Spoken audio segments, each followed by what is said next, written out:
What did the world look like in the last ice age? As we know, we've had a lot of earth changes in the past 13,000 years since the last ice age. But what did the world look like at that time? Was it an endless glacier and frozen ice? And the answer is in partial yes, with some interesting developments. The last glacial maximum, LGM in short, colloquially called the last ice age, was a period in Earth's history that occurred about, they say, 26,000 to 19,000 years ago. And a map by cartographer Perrin Remonte offers a snapshot of Earth from that time using data of past sea levels and glaciers from research published in 2009, 2014, and 2021, alongside modern-day topographic data. The last ice age, low seas, exposed land masses.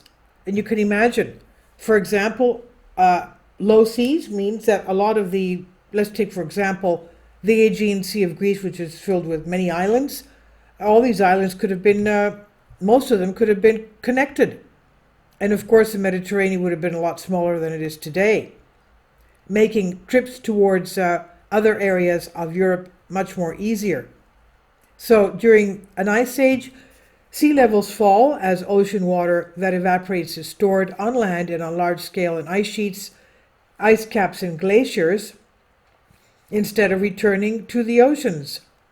And the Earth's ice cover, 20,000 years ago and today, while the surface had a cover of 8% 20,000 years ago, today it's 3%, and the land had ice cover 20,000 years ago, 25%, and today it is 11%, they find. And at the time of the last glacial age, the climate was cold and dry with temperatures that were 6 degrees centigrade, that's 11 degrees Fahrenheit, lower on average. Water levels in the ocean were more than 400 feet below what they are now, exposing land areas of the continental shelf. 400 feet, that's a whole mountain. Now, in the map, these areas are represented as the gray and dry land, most noticeable in a few big patches in the southeastern Asia between Russia and Alaska. And here, the examples of the regions of dry land from 20,000 years ago now are underwater. A lost continent called Sundaland, a southeastern extension of Asia, which forms the island regions of Indonesia today. Some scholars see a connection with this location and the mythical site of Atlantis, though there are many other theories. Let's remember what has recently been found off to the islands of Japan, Yonaguni, where they have tremendous megastructures about only 70 feet down from the water surface. So that's only 70 feet down, and here they say the water level and the ocean levels were more than 400 feet below what they are today. So another land bridge connecting the island of Great Britain and the rest of the continental Europe, the island of Ireland, is in turn connected to Great Britain by a great ice sheet.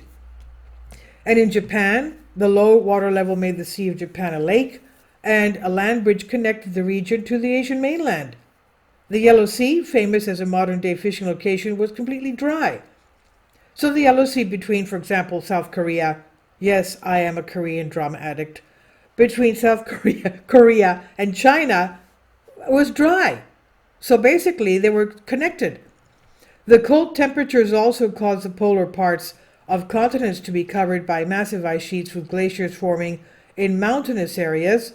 The flora and fauna in the last ice age, the dry climate during the last ice age brought the expansion of deserts and the disappearance of rivers. But some areas saw increased precipitation from falling temperatures. Most of Canada and northern Europe was covered in large ice sheets. The US was a mix of ice sheets, alpine deserts, snow forests, semi-arid scrubland and temperature grasslands. Areas that are deserts today, like the Mojave, were filled with lakes, and the Great Salt Lake in Utah was a remnant from this time.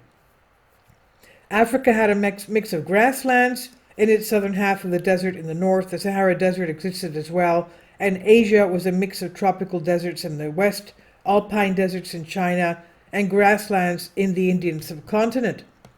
And several large animals like the woolly mammoth, the mastodon, the giant beaver, the saber-toothed tiger roam the world in extremely harsh conditions, but sadly they're all extinct today. But not all megafauna from LGM disappeared forever. Many species are still alive, including the Bactrian camel, the tapir, the muskox, and the white rhinoceros, though the latter is now an endangered species. But will there again be another ice age in the future? In a technical sense, we're still in the ice age called the Quaternary glaciation, which began about 2.6 million years ago, and that's because a permanent ice sheet has existed for the entire time. The Antarctic, which makes geologists call this entire period an ice age.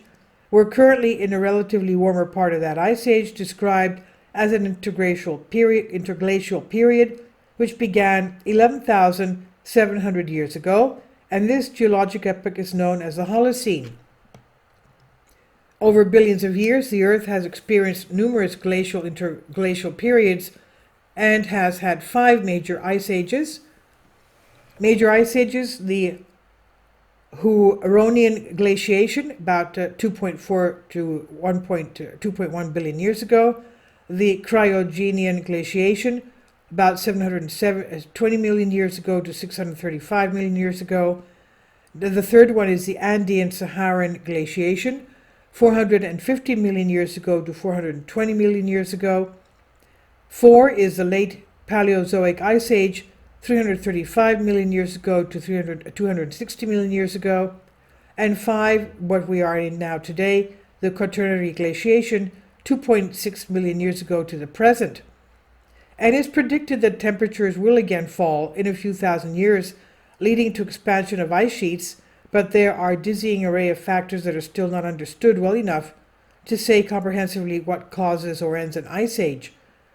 A popular explanation says the degree of Earth's axial tilt, its wobble, and its orbital shape are the main factors for the start and end of this type of a phenomenon. The variations in all 3 lead to change in how much prolonged sunlight parts of the world, of course, receive, which in turn can cause the creation or melting of ice sheets, but these take thousands of years to coincide and cause a significant change in climate.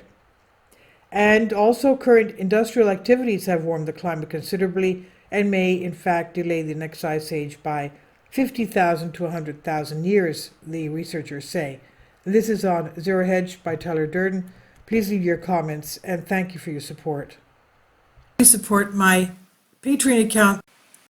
The daily posts are 5 videos daily, and they are totally different from what I have on my YouTube channel. Thank you so much for your support and that you find all my content so interesting. You'll find the Patreon account details in the description box below.